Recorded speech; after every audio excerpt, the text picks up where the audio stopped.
When my father's lawyer read his will, he said, "Your inheritance is $40 million, contingent on you confessing what you did to your brother." I hadn't spoken to my brother Theo in 11 years, and my father knew exactly why. The lawyer's name was Hargrove, some silver-haired man in a suit that cost more than my rent. He read the rest of the will first: the beach house to charity, the art collection to a museum, $3 million to the housekeeper who'd worked for my father for 30 years. Then he looked up at me over his reading glasses and said it again, slowly, like I hadn't heard him the first time. "The remaining estate, totaling approximately $40 million, transfers to your name upon the submission of a signed, notarized confession detailing the events of August 14th, 2013. August 14th, 2013. I hadn't said that date out loud in over a decade, but it lived in my chest like a stone. Theo was sitting across the table from me. We hadn't made eye contact once since I walked into that conference room. He was 41 now, gray at his temples, and he still couldn't look at me. I didn't blame him. "What happens to the money if I don't confess?" I asked. Hargrove folded his hands. "It goes to Theo, entirely." I almost laughed. My father, manipulating people from beyond the grave. He'd been practicing that move his whole life. Here's what happened on August 14th, 2013. Theo and I had been working for our father's company for 4 years. I was head of acquisitions. Theo ran operations. We were good at it, and we both knew that whoever our father liked better would eventually take over. It wasn't a warm family dynamic. It was a competition, and my father had designed it that way on purpose. That August, I found out Theo was skimming.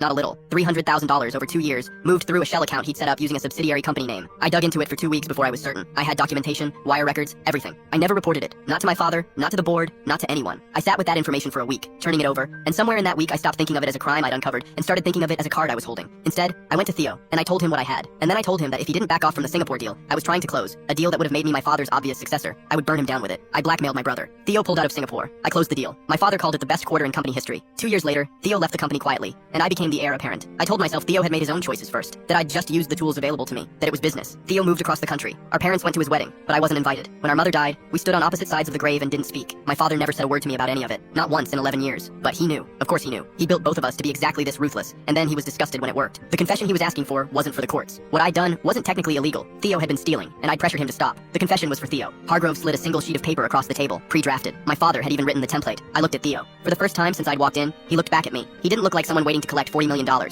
He looked like someone who'd been waiting 11 years to hear the words. I picked up the pen. I signed it. When I pushed it across the table to Hargrove, Theo stood up and walked to the window. He stood there for a long moment with his back to me. "I was stealing because he was cutting me out," Theo said finally. "I found out he'd already decided. You were always getting the company. I just didn't know how to walk away. I hadn't known that. Maybe it wouldn't have changed anything. Maybe it would have changed everything." "I'm sorry," I said. The first time I'd said those words to another person in longer than I could remember. Theo nodded slowly, still looking out the window. Hargrove cleared his throat and slid the estate documents toward me. I pushed them back. "Split it," I said. "Half and half." Hargrove blinked. "That isn't what the will stipulates." "I don't care what the will stipulates. Get it done." Theo finally turned around. He stared at me for a long moment. "Why?" I thought about my father, about the competition he'd built between us, about the $40 million sitting there like a final test, one last move on a board he'd been arranging for decades. "Because he wanted to see which one of us would take it all," I said. "I'm done playing his